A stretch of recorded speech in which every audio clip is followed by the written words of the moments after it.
তারপরে এরপরে মাসে মাসে আমাকে চেক আপ করা, বাচ্চা মারা যায় না, যেহেতু মারা যায় না সেই পর্যন্ত ওইখানে রেখে যায়। তারপরে যখন আমার বাচ্চা হওয়ার প্রসব ব্যথা হল, তখন অনেক রাত প্রায় 1টা বাজে বাংলাদেশ মেডিকেলে নিয়ে যাওয়া হয়। নিয়ে যাওয়ার পর হচ্ছে সেখানে নাকি ভর্তি নগদ 20,000 টাকা চাইতেছে, মানে টাকা ছাড়া আগে ভর্তি নেবে না। আমার আম্মা বলছে যে আপনারা ভর্তি নেন, আমার মেয়েটার অবস্থা তো ভালো না, পরে সকালবেলা আমি টাকা ব্যবস্থা করে আইনা দিতেছি, কিন্তু তারা টাকা ছাড়া ভর্তি নেবে না, আমাকে বাইরেই সিটে বসায় রাখছে। পরে আমার আম্মা ওইখান থেকে আমাকে নিয়ে আসে। নিয়ে আসার পর সকালবেলা আর কয়েকজনে বলছে যে অন্য জায়গায় ক্লিনিক আছে, ওইটাতে ভালো চিকিৎসা হয়, এটা সেটা, তো সেখানেও নিয়ে গেছে। সেখানে নিয়ে আমাকে বলছে এবং বাচ্চার মা একজনও বাঁচবে না, বংশই দিতে বলতেছে, এটা সেটা অনেক কিছু। তো আমার আম্মা বলছে যে কোনো একজনকে তো রাখবেন, তো বলতেছে আমরা পারবো না। পরে ওইখান থেকে আমার আম্মার যে পরিচিত আছে উনি বলে কি ওনার বোনের নাকি বাচ্চা হয়েছে, মোহাম্মদপুর একটা ক্লিনিক আছে, ওইখানে নিয়ে যাইতে। পরে আমাকে ওইখানে নিয়ে যায়। নিয়ে যাওয়ার পর ওইখানে আমার আব্বা আর আমার আম্মা যায়। আমার তখন আমার শ্বশুরবাড়ির লোকজন আসে নাই, কেউ আসে নাই। আর নিয়ে যায়, নিয়ে যাওয়ার পর ওইখানে আমার ভর্তি রেখে আমাকে চেক আপ রুমে নিয়ে যায়। আমার আব্বা চলে আসে, বাসায় চলে আসে, বাসায় তার কেউ নাই। তো ওরা চেক আপ টেকআপ করে আইসা বলে কি যে ওনার অবস্থা তো খুব খারাপ, আমরা ওনাকে বাঁচাতে পারবো না বা ওনার বাচ্চাও বাঁচাতে পারবো না। আমার আম্মা বলতেছে আপনারা দুজনের একজনকে রাখেন। বলতেছি কি না আমরা পারবো না, আপনারা ঢাকা মেডিকেল নিয়ে যান। পর আমার আম্মা ওইখান থেকে বাধ্যতামূলক আমার আম্মা ওইখান থেকে আয়সা নিচে যখন দাঁড়ায়, ওখান থেকে ডাক্তারগুলো না আমারে দেখতেছিল অনেক। পরে ওরা দৌড়ায় আসছে বলে কি আপনি আমাদের এখান থেকে অ্যাম্বুলেন্স নিয়ে যান, আমরা সাথে ডাক্তার দিয়ে দিচ্ছি, মেয়েটার অবস্থা ভালো না। তখন আমার ওইখান থেকে আমার আম্মা অ্যাম্বুলেন্স নেয় ওই ক্লিনিকের ওইখান থেকে, আর ওইখান থেকে একটা ডাক্তারও আমার সাথে যায়। যাইয়া ওইখানে ঢাকা মেডিকেল আইসা আমাকে ওইখানে ভর্তি করে রাখা যায়। যাওয়ার পর আমার বাচ্চা হয়, আমারও কিছু হয় না, আমার বাচ্চারও হয় না। হওয়ার পরে আমার বাচ্চাকে কাচের বাক্সতে নিয়ে যাওয়া হয়, অনেক ছোট, কাচের রুমে নিয়ে যায় আমার বাচ্চাটাকে। আমি দেখতে পাই না অবশ্যই, অনেক ছোট হয়েছিল, যে তুলার মধ্যে পেঁচানো ছিল, কাচের বাক্সতে অনেক দিন ছিল। তার মধ্যে দিয়ে আমার শ্বশুরবাড়ির লোকজন কেউ আসে নাই। তা আমাকে যখন বেডে আইনা শোয়ায়, বাচ্চারা তো আর দেখতে পারি না, বেডে আইনা শোয়ায়, তখন মানুষে শুধু বলে কি যে তোমার জামাই কই, তোমার জামাই আসে না কেন, তোমার জামাই কি করে, মানে এগুলো আমার আম্মা থাকলে বলে না। আমার আম্মা যখন আমার থেকে দূরে বা ওষুধ আনতে যায় বা বাচ্চাকে দেখতে যায়, তখন আর কি সবাই এসে বলে। আর অনেকে বলে কি যে তোমার মনে হয় বিয়ে হয় নাই, এরকম কিছু বলে, যেহেতু আমার শ্বশুরবাড়িতে তোমার শ্বশুরবাড়ির লোকজন আসে না কেন। পরে আমার আম্মা বলছে কি ওদের একটু সমস্যা আছে সেই জন্য আসে নাই, ওরা কিন্তু আসে নাই। পরে মেডিকেলে আমি অনেকদিন থাকি, বাচ্চাকে দেওয়া যায় কিন্তু আমার ছিল না, মানে বাচ্চাকে যে আমি দুধ খাওয়াবো ফিট করতে পারি নাই।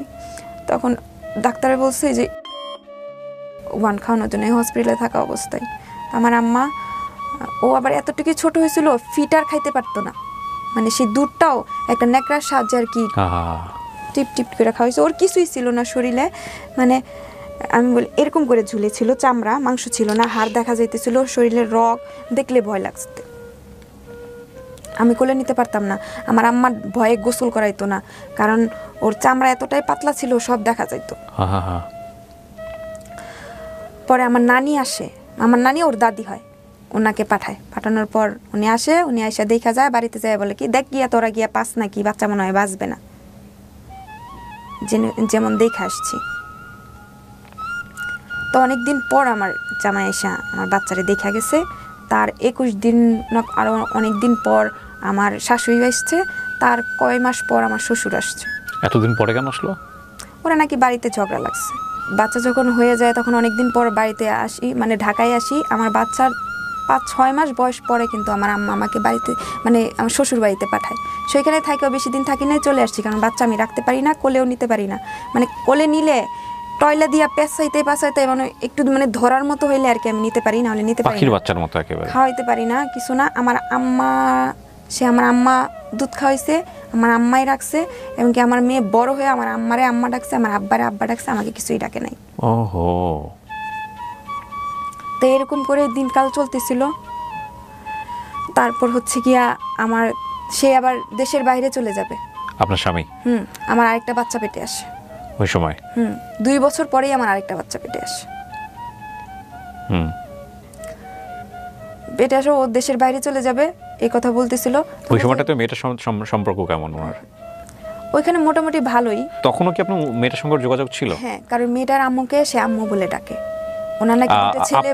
আপনার দিক থেকে বিষয়টা কেমন ছিল? আপনি কি তখন আপনার হাজবেন্ডকে, বা তখন তো আপনার হাজবেন্ড, ওনাকে কি তখন আপনি ভালোবাসেন, মন থেকে ভালোবাসতে পেরেছেন, নাকি তখনও মনে হতো না জীবন থেকে চলে গেলে বাঁচি? আমি আসলে কি ভালোবাসাটা বুঝতাম না, ওনার যথেষ্ট পরিমাণ ওখানে সম্মান করতাম, ভয় পাইতাম, ওনার কথাটা মাইনা চলতাম, এরকম ছিল আর কি। Got it, fine. তারপর কি হলো? আপনার বাচ্চা পেটে আসলো? হ্যাঁ, তো এরকম করে চলতেছে। তারপর আরেকটা বাচ্চা পেটে আসে, আসার পর ওর দেশের বাইরে যাবে। তারপর আমার আম্মাকে বলে কিছু টাকা দেওয়ার জন্য, আমার আম্মার যা গয়নার গাড়ি ছিল তা বেসে ওনাকে টাকা দেয়, কিন্তু ওইখানে টাকাগুলো মাইর খায়। আপনি ওই মেয়েটার সঙ্গে যে ওনার সম্পর্ক, এগুলো নিয়ে আপনাদের মধ্যে সংসারে ঝামেলা হতো নাকি আপনি এগুলো নিয়ে কিছু বলতেনই না? না, আমি কিছু বলতাম। এগুলো নিয়ে আপনার মধ্যে কোনো অনুভূতি তৈরি হতো না? না না, সে বলছে সে ওকে বিয়ে করবে, কিন্তু একদিনের জন্য হলেও বিয়ে করবে, এরকম কিছু। আচ্ছা, ওকে। কিন্তু আমার কোনোদিন ইয়া করবে না, বা আমাকে ছাড়লে ওর ফ্যামিলি তোরে জায়গা দিবে না, ওকে, এই ভয়টা ওর মধ্যে ছিল। তা আমি এটা নিয়ে আর মাথা ঘামাই নাই। পরে সে দেশের বাইরে চলে যাবে, এই টাকা মেয়ের খাইলো, আমার আরেকটা বাচ্চা হয়। সেই মুহূর্তেও কিন্তু আমার বড় মেয়েটা আমাকে আম্মা বলে ডাকে না, আমার মার সাথেই থাকে। আমার ছোট মেয়েটা, মেজো মেয়েটা হওয়ার পরও আমার মেয়েটা বলতো কি, মুন্নি তোর নানা ভাই আইছে, আমার আব্বা আইছে, মুন্নি তোর পাখিমণি আইছে, আমার আম্মা আইছে। মানে আমার আম্মার নানি বলতো না, পাখিমণি বলতো, এখনো পাখিমণি বলে। তারপর এরকম করে দিনকাল চলতে থাকে। থাকার পর আমার হাজবেন্ড আমার শ্বশুরের সাথে ঝগড়া করে আমারে ফালাই রেখা ও ঢাকায় আবার চাকরি করতে চলে আসে। মানে ওদের ঝগড়া, আমাকে ফালাই রেখে আসে ওইখানে। তারপর আমার শাশুড়ি আমাকে অনেক অত্যাচার করে, আমার শরীরে গায়ে হাতও তুলে। যেমন খাবার খাইতে গেলে, আমার 2টা বাচ্চা তখন, কারণ আমার বড় মেয়েটা তো আমার বুকে দুধ খাইতে পায় নাই। যখন মেজো মেয়েটা হয় তখন সবাই বলছে কি, আচ্ছা ও যেহেতু 1 ফোঁটা বুকের দুধও পায় নাই, তো আমার দুজনই দুধ খাইতো। ও আমারে ফালাই রেখে চলে গেছে। চলে যাওয়ার পর আমাকে ওরা ঠিক মতো খাবার দিত না। খাবার কি, একটু তেল সাবান পানিও দিত না। তেল দিতে গেলে, মানে সরিষার তেল দিয়ে একটু শরীরে দিতে গেছি, তারপরে বলছে 1 পা তেল 30 টাকা দিয়ে আনছি, পায়ের তালাই অব্দি দেওয়া লাগে। আর রান্না বান্না করে নিয়ে যাইতাম, নিয়ে যাওয়ার পর সবাইরে খাওয়াইতাম। খাওয়ানোর পর আমার শাশুড়ি আমার প্লেটে অল্প কয়টা ভাত, আর আমার শাশুড়ির প্লেটে অল্প কয়টা ভাত, আর একটা বোলের মধ্যে ভাত আমার ছোট একটা দেবর ছিল, ওর জন্য রাইখা দিত। দেখো ও তো একটু পরে কান্না করবো, কিন্তু সেখানে অনেক করে ভাত রাখতো। পরবর্তীতে আমার শাশুড়ি ওকে খাওয়াই দিত, উনি নিজেও খাইতো। মানে আমাকে খাবার দিত না একবার। আমি অনেক কষ্ট করতাম। যেমন ওরা সবাই খাওয়ার পরে যখন আমি নিজে অল্প করে ভাত খেয়ে যখন আমি পুষ্কুনিতে আমি প্লেট ধুইতে যাইতাম, তখন মনে হয় যে আমার মনে হইতো যে পুষ্কুনির পানি মনে হয় আমার অর্ধেক আমার চোখের পানি, পেটের ক্ষুধায় আমারে ফালাই রেখে চলে যায় ওখানে। অনেক কষ্ট করি, একটা পর্যায়ে সে আসে, একটা পর্যায়ে আইসা আমাকে ঢাকায় নিয়ে যায়, আমার মার কাছে আমাকে রাইখা যায়। পরে ওইখানে আমি 2টা বাচ্চা নিয়ে থাকতে থাকি। মার কাছে? মার কাছে। মানে 2টো বাচ্চা কি মেয়ে বাচ্চা? হ্যাঁ, 2টা বাচ্চা মেয়ে। আমার বাচ্চাগুলো কিন্তু অনেক সুন্দর দেখতে, যে কেউ আদর করবে। রাস্তা দিয়ে নিয়ে গেলে মানে এমন একটা মানুষ নাই যে ওর গালে না হাত দিছে, ওকে কোলে না নিছে। মাশাআল্লাহ। জি, তারপর রেখে যায়? হ্যাঁ, ওখানেই থাকতে থাকি। ও বলতেছে কি যে আমার টাকা লাগবে, আমার আম্মার কাছে টাকা চাইতেছে। আমার আম্মা বলে কি, আমার তো টাকা দেওয়ার সামর্থ্য নাই, তুমি ওদেরকে রাইখা যাও, তুমি নিজে কাজ করো, কাজ করে টাকা জমাও, ওদেরকে দিতে হইব না, পরে কিছু একটা করো। তো এখানে যখন আমাকে রাইখা যায়, ও নিজে নিজে টাকা জমাইতেছে, আমারও দিতে হয় না। 4 বছর হয়, 4 বছরের পরে মেয়েদের, তখন ওইখানে যাই। যাওয়ার পর সবাই ওইখানে কানাফুসা করতে থাকে যে আমার কোথা থেকে নিয়ে আসছে, আমাকে কোথা থেকে নিয়ে আসছে। মানে এসে ও যখন অফিসে চলে যায়, এ আসে সে আসে, তুমি বলো তোমার বাপের বাড়ি কই, তোমার বাপ কই, আমাদেরকে বলো, ঠিকানা তো তোমার ওইখানে দিয়ে আসবো, আর তোমার বাচ্চাগুলো কি তোমার নিজের, এরকম কিছু বলতো। তখন আপনি হাজবেন্ডের সঙ্গে থাকেন? হ্যাঁ, কিন্তু যেমন বলতো কি, ওরা বলতো যে আমার ভাগাই নিয়ে আসছে, এরকম কিছু, ওনার আগের বাচ্চা, এরকম সবাই আর কি বলতো। সবাই তো বাচ্চার মতো দেখতেই। হ্যাঁ, কারণ ও যখন দোকান থেকে আসতো তখন 2 চিপ আনতো, তো আমার 2 মেয়ের জন্য আনলে আমার জন্য নিয়ে আসতো, আইসক্রিম আনলে ওর জন্য নিয়ে আসতো, আর ওরা বাইরে নিয়ে যাইতো, তাই আমারও চকলেট কিনে দিলে, ওরাও চকলেট কিনে দিলে আমারও দিত আর কি। তো সবাই আর কি সন্দেহ পর্যায়ে নিয়ে যাইতো। আরেকটা বাচ্চা আমার পেটে আসে, আসার পর সেই বাচ্চাটাও আমার হয়। আমার 3টা বাচ্চা হবে, আমার 3টা বাচ্চাই ঢাকায় হয়, আমার মায় নিয়ে আসে। 3টা বাচ্চার সময়, একটা বাচ্চার সময় আমার স্বামীকে আমি পাশে পাই নাই। ওকে, সে অনেক পরে আসছে।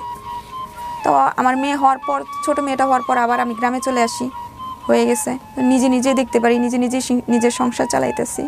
তো একটা পর্যায়ে সে দেশের বাইরে চলে যাবে, তো তার সব কিছু রেডি হয়ে গেছে, তো দেশের বাইরে চলে গেছে, অনেক টাকা দেনা ফেনা হয়েছে। আমি ঢাকায় চলে আসি, গার্মেন্টসে চাকরি করতে গেছি। আমি তো পড়াশোনা কম করছি, তো অন্য অন্য কোম্পানিতে আমার চাকরি হওয়া সম্ভব না। গার্মেন্টসে চাকরি করতে গেছি, ওইখানে পাশের এক ভাবি বলতেছে কি আমাকে, ভাবি আমার চাকরিতে নিয়ে দেন, আমাদের এরকম সমস্যা। তো উনি কি করছে, গার্মেন্টসে ঢোকার আগে আমাকে নিচে দাঁড় করায় রেখে গেছে যে কেউ যদি বলে তুমি চাকরি করবা, আমার জীবনের প্রথম চাকরি আর কি, চাকরি করবা তাহলে তুমি গিয়া ওইখানে যাইবা। তো আমি দেখতেছি পাশে একটা কোম্পানি ছিল, মোবাইল কোম্পানি। ময়মনসিংহে? না না, ঢাকাতে। তখন গাজীপুরে। আচ্ছা আচ্ছা, হ্যাঁ। কোম্পানিতে তুমি চাকরি করবা। তখন আপনার হাজবেন্ড কোথায়? এখানে আমার সাথেই। একই সাথে থাকেন? একই সাথে। আচ্ছা। তো বাচ্চা কাচ্চাগুলো কোথায় রাখবেন চাকরি করলে? শ্বশুর শাশুড়ির কাছে? না না না, বাড়িতেই। বাসাই ছিল আমার। না, কিন্তু আপনি চাকরি করেন, হাজবেন্ডও চাকরি করে, বাচ্চা কই থাকবে? বাসাই থাকবে। কিভাবে থাকবে? বাড়ি লিরা আছে, আশেপাশে লোকজন আছে। ছোট বাচ্চার বয়স কত তখন? তখন ছোট বাচ্চার বয়স হচ্ছে 2.5 বছর। কে দেখবে তাকে? 2.5 বছরের বাচ্চা তো হাঁটতেও জানে না। 2.5 বছর না, সরি 15 মাস। তো কে দেখবে তাকে? আমার বড় মেয়ে আর মেজো মেয়ে দুজনেই রাখতে পারে, আর বাড়ি লিরে যারা আছে, আশেপাশে কিছু লোকজন আছে, একটা খালা আছে। আমার জামাই যখন আগে ব্যাচেলর থাকতো তখন রান্না করে খাওয়াইতো। ওরা মিলে রাখবে? হ্যাঁ, ওরা মিলে রাখবে। সংসারে কি খুব দরকার ছিল টাকা পয়সা ওই সময়টাতে? হ্যাঁ, কারণ ওখানে তখন আমাদের অনেক টাকা দেনা হয়ে গেছিল। আমার শ্বশুরের জমিটা আটকায় রাখতে চাইছিলাম, মানে আমার শাশুড়িকে যে ছাইড়া দিছে, জমি বিক্রি করে অন্য জায়গায় বিক্রি করে দিতে চাইছিল। ওকে, তখন আর কি ওইখান থেকে জমিটা রাইখা দিই আমি। আচ্ছা আচ্ছা, ঠিক আছে। তো ওই জমি রাখতে গিয়ে এটা হয়েছে। ওকে। তো আমাকে যখন ওই গার্মেন্টসের নিচে রাইখা যায়, তখন দেখলাম কি পাশে একটা কোম্পানির লোক, আমি তো জানতাম না, কোম্পানির লোক 12 জন লোক দাঁড়ায় আছে। তো এখানে যে অনেক লোকজন গার্মেন্টসের, তো এখান থেকে আমি যাইয়া ওদের সাথে দাঁড়াইছি, যে ভাবছি ওরাও তো চাকরির জন্যই আসছে, বা গার্মেন্টসের চাকরির জন্যই আসছে। আমি তো আর জানতাম না ওরা কোম্পানির চাকরির জন্য আসছে। তো উপর থেকে একটা লোক নামছে, নামার পর চাকরি নিবা, আমি বলছে হ্যাঁ নিব। তো আমার নামটাম সব কিছু লিখে নিয়ে এলো।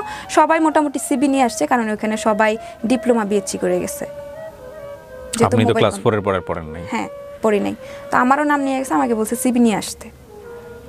পরে ফোন দিছে, আমি যাই বলছি খালা আমাকে তো সিবি নিয়ে যেতে বলতেছে, কিসের চাকরি? তো আমার আবার পাশে লোকজন বলতেছে তুমি কি নিয়ে ডিপ্লোমা করছো, এরকম কিছু বলতেছে।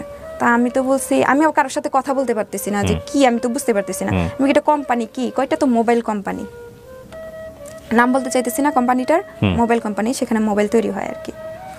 তো আমি বাসায় যাই, বাসায় গিয়ে আমার বাড়ির খালাকে বলি খালা এরকম এরকম সমস্যা, এখন আমি কি করবো? কিন্তু আমার চাকরি হবে না, আমার চাকরি তো খুব জরুরি দরকার। তুই আমাকে বলতেছে এক কাজ কর, তুই আমার মেয়ের সার্টিফিকেটগুলো নিয়ে যা, ওইটা দিয়ে একটা সিবি বানাই নিয়ে যা।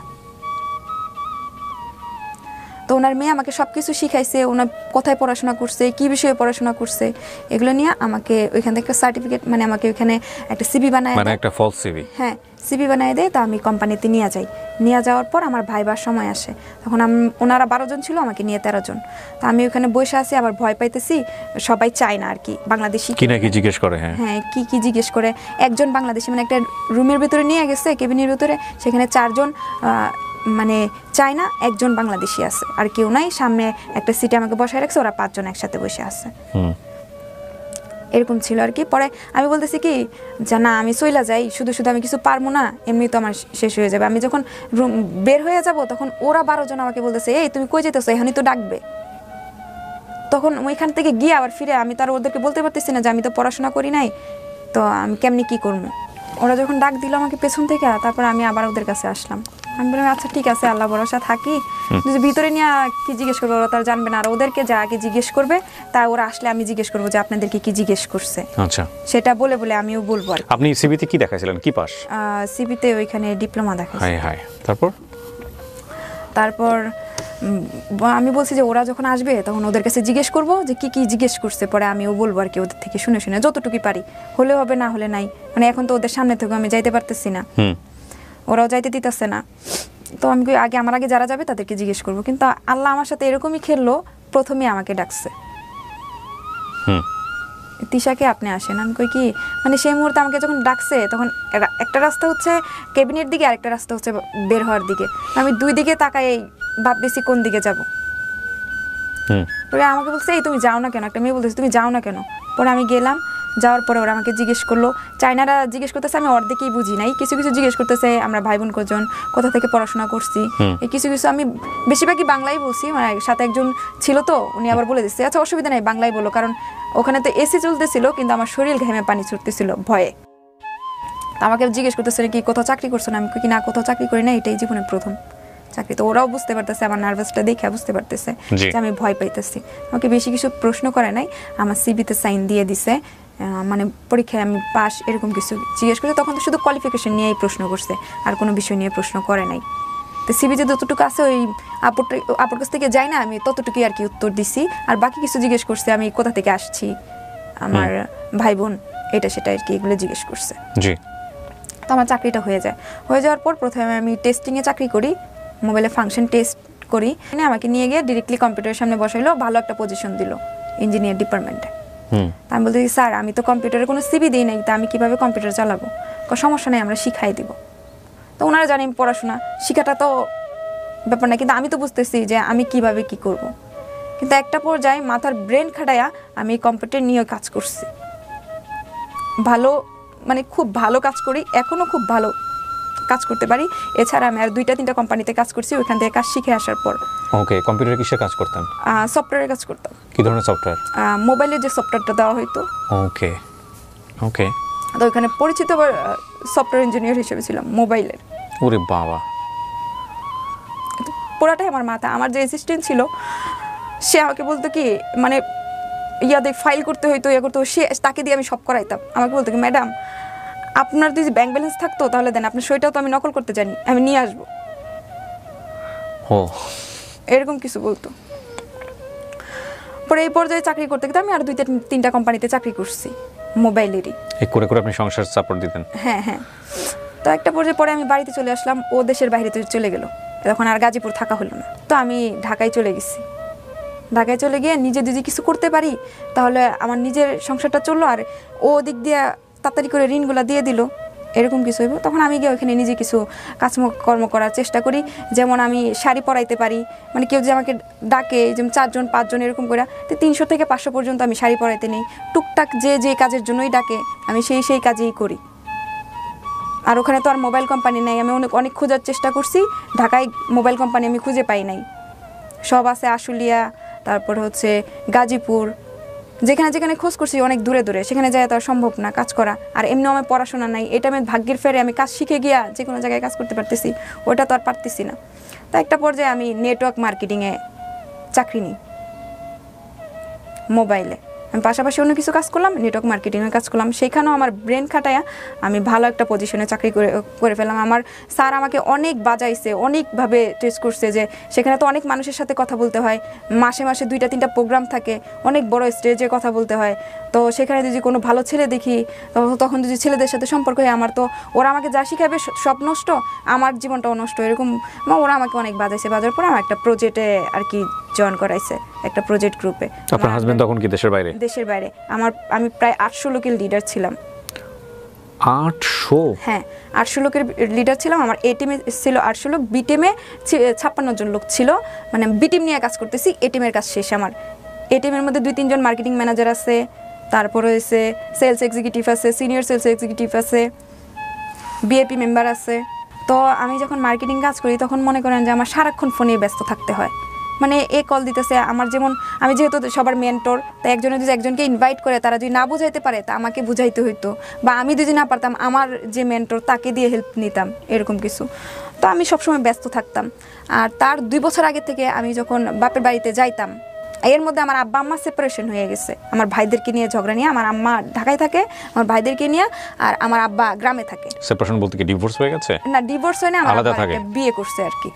ওকে।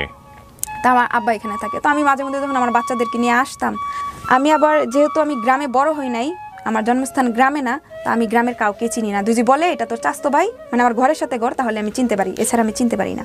আর ওর সাথে আমার কোনো সময় দেখা হয় নাই। ও আমাকে দেখতো, দেখো ওর কাছ থেকে নাকি অনেক ভালো লাগতো আমাকে। কে এটা? আমার চাস্তো ভাই। সে 2 বছর সে আমাকে ফলো করছে, বা কোনোভাবে আমার সাথে যোগাযোগ করা যায় কিনা। আপন চাচাতো ভাই? না না আপন চাচা ভাই না, পাড়াপড়শি চাস্তো ভাই। তো আমাকে মাঝে মধ্যেই দেখতো, কিন্তু কোনোদিন কথা হইতো না। সে আমাকে এটা পরে বলছে আর কি, এরকম দেখতো। তো আমার বাপের বাড়িতে আসা যাওয়া করতাম মাঝে মধ্যে। তো আমার এখানে প্রোগ্রাম ছিল, সেমিনার থাকতো, আসতে হইতো। আর ওইখানে আমার স্যারেও বলছে তুমি তো অনেক সুন্দর কথা বলতে পারো, তো তুমি ট্রেনার হিসেবেও কাজ করতে পারো, এখানে তোমার আরও কিছু টাকা হবে, আরও উপরের দিক দিয়ে যাইতে পারবে, তুমি তো সুন্দর কথা বলতে পারো। মাঝে মধ্যে স্টেজে ডাকতো, আমি অনেকক্ষণ কথা বলতাম। তো হঠাৎ করে আমি যখন একদিন গ্রামে যাই, তখন আমার পাড়াপড়শি এক চাস্তো বোন, সে কী করতো, আমাদের মাদ্রাসার একটা হুজুর তার সাথে রিলেশন করতো আর কি, আমার চাস্তো বোন, ছোটো আর কি। তো সে আমার পাশের ঘরে চাস্তো ভাইয়ের বউর ফোন দিয়ে কথা বলতো। মাঝে মধ্যে যখন যাইতাম, মানে যার ফোনই পাইতো আর কি, সুযোগ পেলে তার ফোন দিয়ে হুজুরের সাথে কথা বলতো।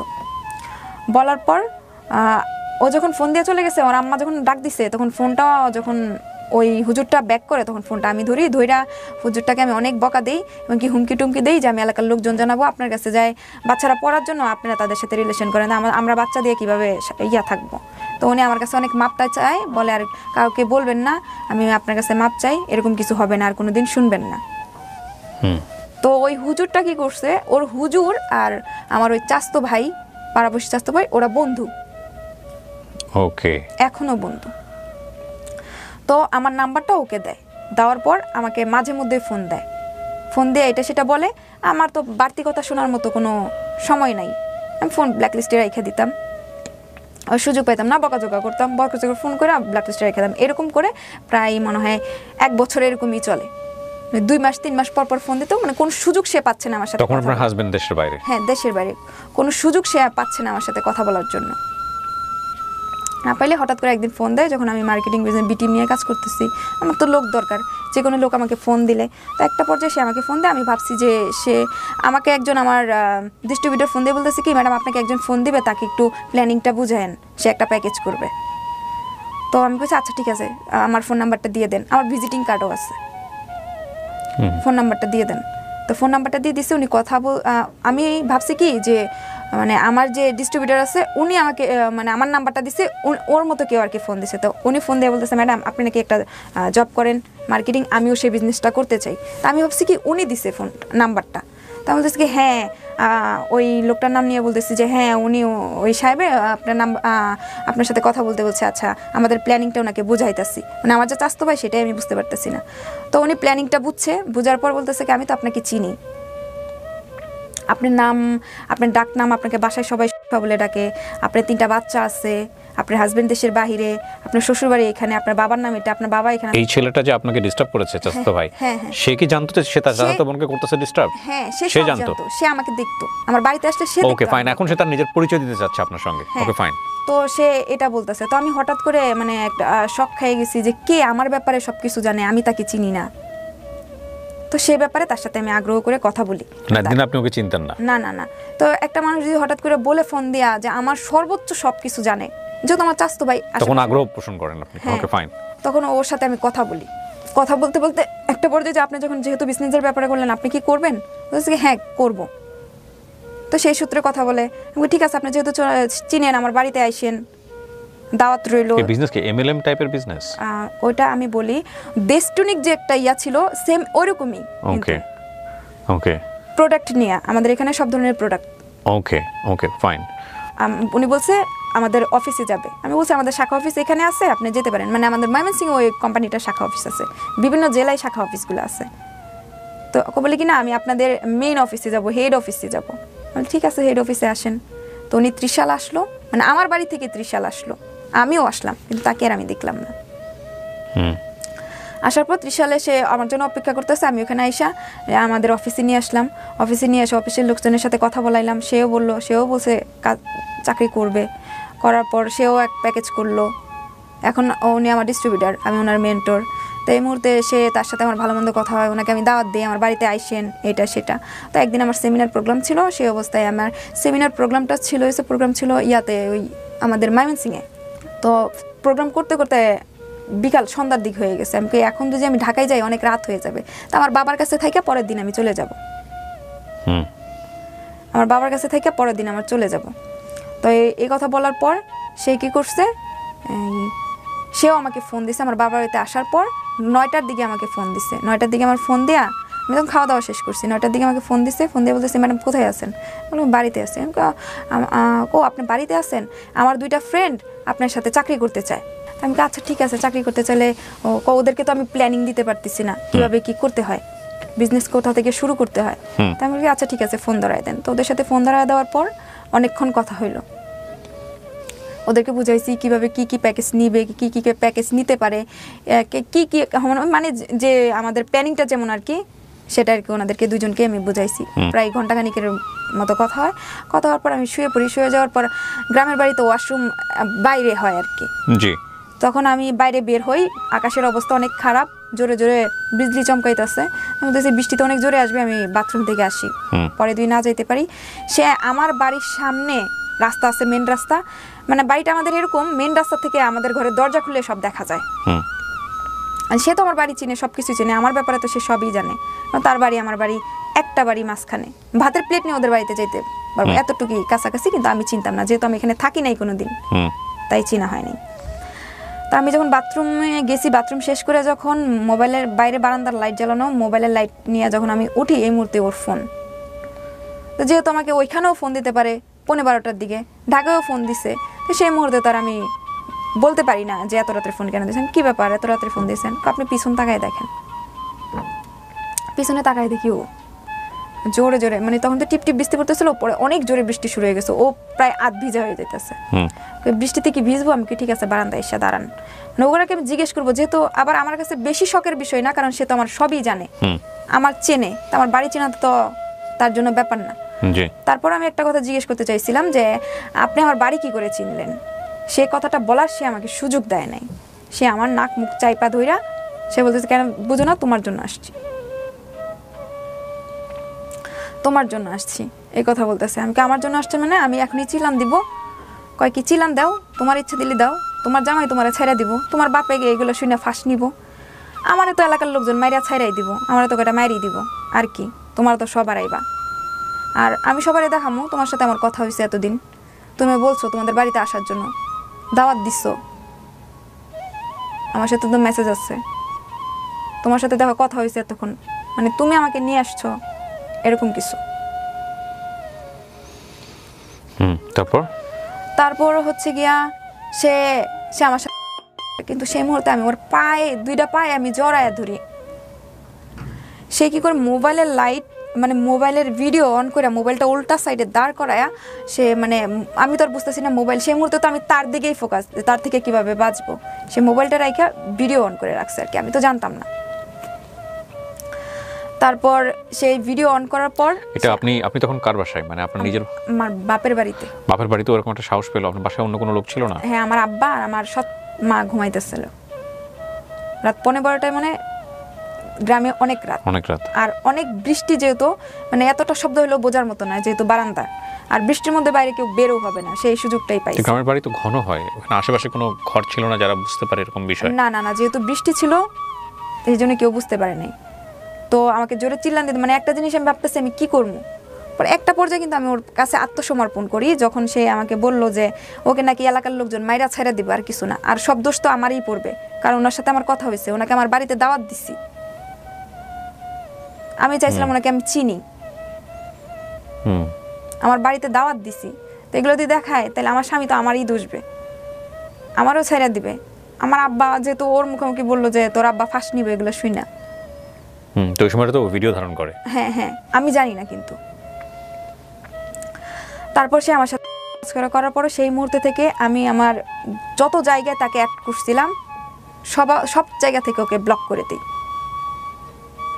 কিন্তু সে বিভিন্ন নাম্বার থেকে আমাকে ফোন দেয়, আমি ফোন বন্ধ করার আমার কোনো অপশন নাই, কারণ সেই ফোনে আমি প্যাকেজ করতাম, আমার টাকা আসতো সেই ফোনে, ভিজিটিং কার্ড দেওয়া সেই ফোনে, আর এত এত লোক সবাইকে বাদ দিয়ে তো আমি ফোন চেঞ্জ করতে পারি না, ফোনও আমি চেঞ্জ করতে, নাম্বারও আমি চেঞ্জ করতে পারি নাই।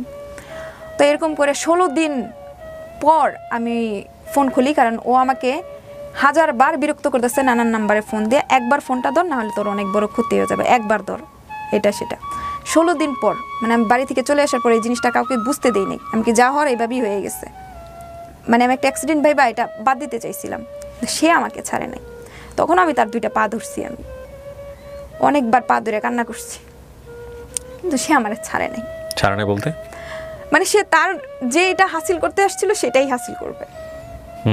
আমার সাথে খারাপ কিছু করিস না, আমি তো 2টা পা ধরি, পায়ের মধ্যে জড়াইয়া ধরছি, মানে কোনোটাই, মানে চিল্লান দেনেরও তো কোনো অপশন নেই, আমার চিল্লান দিলে সবাই জানতে পারবে, আর জানলে সবাই আমাকেই দুষবে, কারণ তার সাথে আমার কথা হয়।